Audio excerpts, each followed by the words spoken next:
Hello everyone, welcome back to my channel. ഇന്ന് നമ്മൾ ഉണ്ടാക്കുന്നത് ഒരു ടേസ്റ്റി ആയിട്ടുള്ള ഇരുമ്പൻപുളി അച്ചാറാണ്, അല്ലെങ്കിൽ ബിലിമ്പി അച്ചാറാണ്. അപ്പോൾ നമുക്ക് വേഗം തന്നെ റെസിപ്പിയിലോട്ട് പോവാം. അതിന് മുന്നേ എൻ്റെ ചാനൽ പുതിയതായിട്ട് കാണുന്ന ആൾക്കാരുണ്ടെങ്കിൽ പ്ലീസ് ഡു സബ്സ്ക്രൈബ്. അപ്പോൾ ഈ ഒരു അച്ചാർ ഉണ്ടാക്കാനായിട്ട് ഞാൻ ആദ്യം എടുത്തിരിക്കുന്നത് 15 മുതൽ 20 എണ്ണം വരെ കാശ്മീരി റെഡ് ചില്ലീസ് ആണ്. ഇത് നമ്മുടെ സൈസിനനുസരിച്ച് കുറച്ച് അങ്ങോട്ടും ഇങ്ങോട്ടും അതിൻ്റെ നമ്പേഴ്സിൽ മാറ്റം വരാൻ ചാൻസ് ഉണ്ട്. ഓക്കെ, അത് ചെറിയൊരു പീസായിട്ട് ഞാനൊന്ന് കട്ട് ചെയ്ത് കൊടുത്തിട്ടുണ്ട്. അങ്ങനെ ആകുമ്പോൾ പെട്ടെന്ന് തന്നെ ഇത് സോക്കായിട്ട് കിട്ടും. അതിനാണ് ഞാൻ ഇങ്ങനെ ചെയ്തേക്കുന്നത്. ഇതിലേക്ക് ഏകദേശം ഒരു കപ്പോളം വിനീഗർ നമുക്ക് ചേർത്ത് കൊടുക്കാം. ശേഷം ഒരു 2 മുതൽ 3 മണിക്കൂർ വരെ തന്നെ സോക്ക് ചെയ്യാനായിട്ട് വെക്കാം. എന്നിട്ട് നല്ല സ്മൂത്ത് പേസ്റ്റായിട്ട് നമുക്കിതിനെ അരച്ചെടുക്കേണ്ടതായിട്ടുണ്ട്. നമ്മൾ നോർമൽ ചില്ലി പൗഡർ വെച്ചിട്ട് അച്ചാർ ഉണ്ടാക്കുന്നതിനേക്കാൾ ടേസ്റ്റി ആയിരിക്കും നമ്മൾ ഇതുപോലെ കാശ്മീരി ചില്ലി പേസ്റ്റ് വെച്ചിട്ട് ചെയ്യുമ്പോഴുണ്ടാവുക.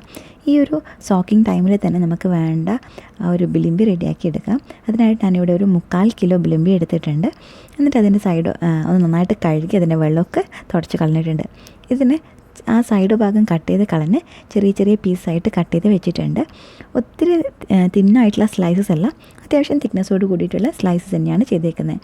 ഇനി ഇതിലേക്ക് ആവശ്യത്തിനുള്ള ഉപ്പും കൂടെ ചേർത്ത് കൊടുക്കാം. എന്നിട്ട് നന്നായിട്ട് മിക്സ് ചെയ്തതിനെയും കൂടെ മാറ്റി വയ്ക്കാവുന്നതാണ്. ഒരുപാട് സമയമൊന്നും നമ്മൾ മാറ്റി വെക്കേണ്ടതായിട്ടില്ല. ജസ്റ്റ് നമ്മുടെ ചില്ലീസൊക്കെ ഒന്ന് സോക്കായി പേസ്റ്റ് ആവുന്ന അത്രയും സമയം മാറ്റി വെച്ചാൽ മതിയാവും. ഓക്കെ, ഇപ്പോൾ ഇത് നന്നായിട്ട് ഉപ്പൊക്കെ എല്ലാ സ്ഥലത്തും എത്തിയിട്ടുണ്ട്. ഇതും കൂടെ നമുക്ക് മാറ്റി വയ്ക്കാം. ഇപ്പോൾ ഇത് ഏകദേശം ഒരു 3-4 മണിക്കൂർ കഴിഞ്ഞിട്ടുണ്ട്. നമ്മുടെ ചില്ലീസൊക്കെ നന്നായിട്ട് സോക്കായി വന്നിട്ടുണ്ട്. ഇനി ഇതിന് നമുക്കൊരു മിക്സിയുടെ ജാറിലോട്ട് മാറ്റി ഇതിന് നല്ല സ്മൂത്തായിട്ട് ഒന്ന് ബ്ലെൻഡ് ചെയ്തെടുക്കാം. എത്രത്തോളം സ്മൂത്തായിട്ട് നമുക്ക് ചെയ്യാൻ പറ്റുമോ അത്രയും സ്മൂത്തായിട്ട് വേണം നമ്മളിതിനെ ബ്ലെൻഡ് ചെയ്യാനായിട്ട്. ഇത് നമ്മുടെ നല്ല സ്മൂത്തായിട്ടുള്ള പേസ്റ്റായിട്ട് വന്നിട്ടുണ്ട്. ഈ സമയത്ത് നമുക്ക് വേണമെന്നുണ്ടെങ്കിൽ എക്സ്ട്രാ വിനീഗർ ഒഴിച്ചു കൊടുക്കാം. ഓക്കെ, ഇനി ഇതിന് ശേഷം ഞാൻ ചെയ്യുന്നത് നല്ല ചൂടായിട്ടുള്ള ഒരു പാനിലോട്ട് 1 ടീസ്പൂൺ ഉലുവ, നമ്മുടെ ഫെനുഗ്രീക്ക് സീഡ്സ് ചേർത്തിട്ടുണ്ട്. ഇനി ഇതിന് നമ്മൾ നന്നായിട്ടൊന്ന് റോസ്റ്റ് ചെയ്തെടുക്കണം. ഡ്രൈ റോസ്റ്റ് ചെയ്തിട്ടാണ് എടുക്കുന്നത്. അതിൻ്റെ ആ ഒരു കളറ് ചേഞ്ചായി നല്ലൊരു സ്മെല്ല് വരുന്ന സമയത്ത് നമുക്ക് ഫ്ലെയിം ഓഫ് ചെയ്യാം. അതിന് ശേഷം നമ്മളിതിനൊന്ന് പൊടിച്ചെടുക്കേണ്ടതായിട്ടുണ്ട്. ഞാനിത് നമ്മുടെ ഇഞ്ചി വെളുത്തുള്ളിയൊക്കെ ചതച്ചെടുക്കുന്ന കല്ലിലിട്ട് ഇതിനെ നന്നായിട്ടൊന്ന് പൊടിച്ചെടുക്കുകയാണ് ചെയ്യുന്നത്. ശേഷം നമുക്ക് ഈ പൊടിയെ മാറ്റി വെക്കാം. എന്നിട്ട് നമുക്ക് അച്ചാർ ഉണ്ടാക്കാനായിട്ട് തുടങ്ങാം. ഇതിനായിട്ട് ഞാൻ ആദ്യം തന്നെ ഒരു വലിയ പാൻ അടുപ്പത്ത് വെച്ചിട്ടുണ്ട്. അത് നന്നായി ചൂടായി വന്നതിന് ശേഷം അതിലോട്ട് ഒരു 2 ടേബിൾ സ്പൂണോളം ഓയിൽ ഒഴിച്ച് കൊടുക്കാം. ഞാനിവിടെ യൂസ് ചെയ്തേക്കുന്നത് വെളിച്ചെണ്ണയാണ്. അപ്പോൾ ഓയിൽ നന്നായിട്ട് ചൂടായതിന് ശേഷം നമുക്ക് ഒരു 1.5 ടീസ്പൂൺ കടുക് ചേർത്ത് കൊടുക്കാം. നമ്മൾ അച്ചാർ ഉണ്ടാക്കാനായിട്ട് ഏറ്റവും ബെസ്റ്റ് ജിഞ്ചില്ലി ഓയിലാണ്. ഇല്ല എന്നുണ്ടെങ്കിൽ, അല്ലെങ്കിൽ അതിൻ്റെ ടേസ്റ്റ് നമുക്ക് ഇഷ്ടമല്ല എന്നുണ്ടെങ്കിൽ വെളിച്ചെണ്ണ യൂസ് ചെയ്യാം. യാതൊരു കുഴപ്പമില്ല. എനിക്കതിൻ്റെ ടേസ്റ്റ് കുറച്ച് ഇഷ്ടം കുറവായതുകൊണ്ട് തന്നെ ഞാനിവിടെ വെളിച്ചെണ്ണയാണ് യൂസ് ചെയ്തേക്കുന്നത്. അപ്പോൾ ഇത് നമ്മുടെ കടുക് പൊട്ടിയതിന് ശേഷം അതിലോട്ട് ഒരു 1/2 കപ്പ് വെളുത്തുള്ളി ചേർത്തിട്ടുണ്ട്.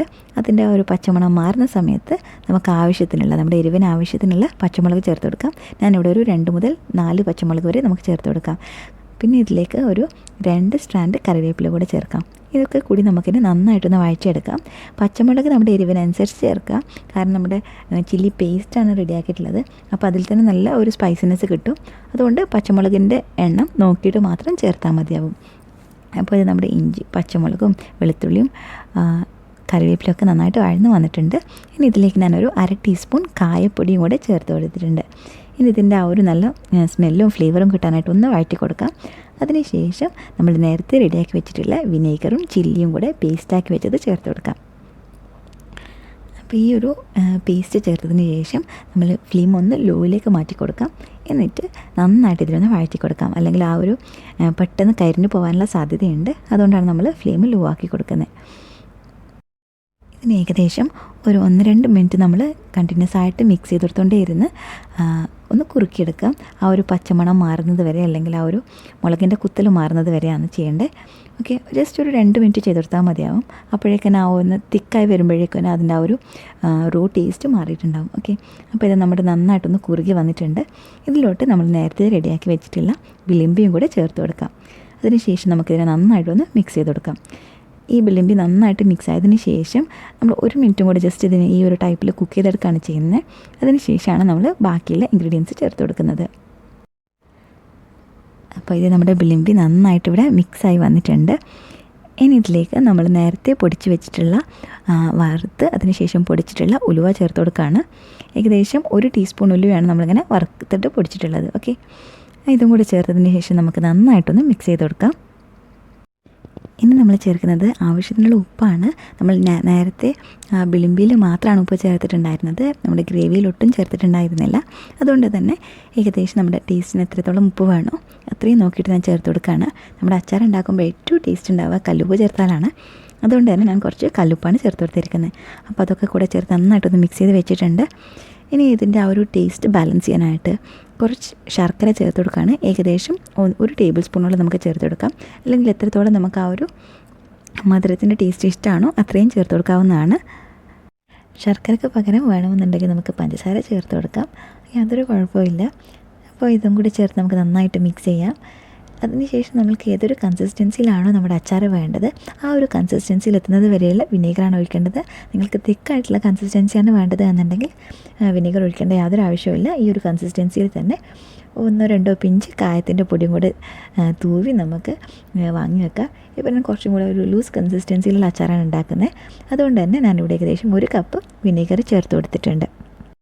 ഇനി ഇതിന് ഏകദേശം 1 മുതൽ 2 മിനിറ്റ് വരെ ഒരു മീഡിയം ഫ്ലെയിമിലിട്ട് നമുക്കിതിനെ തിളപ്പിച്ചെടുക്കാം. അതിനുശേഷം 1-2 പിഞ്ച് കായത്തിൻ്റെ പൊടിയും കൂടി ചേർത്ത് കൊടുക്കാം. എന്നിട്ട് നന്നായിട്ട് മിക്സ് ചെയ്യാം. ഇതെപ്പോഴേക്കും നമ്മുടെ അച്ചാർ ഇവിടെ റെഡിയായി വന്നിട്ടുണ്ട്. ഇനി നമുക്ക് ഫ്ലെയിം ഓഫ് ചെയ്യാം. എന്നിട്ട് ഈ ഒരു അച്ചാറിൻ്റെ ചൂട് മുഴുവനായിട്ട് മാറിയതിന് ശേഷം നല്ല എയർടൈറ്റായിട്ടുള്ള ഒരു കണ്ടെയ്നറിൽ വെച്ചിട്ട് ഇതിനെ സൂക്ഷിക്കാം. അപ്പം നമ്മുടെ ബിലിമ്പി അച്ചാറിൻ്റെ റെസിപ്പി എല്ലാവർക്കും ഇഷ്ടമായെന്ന് കരുതുന്നു. Thank you for watching.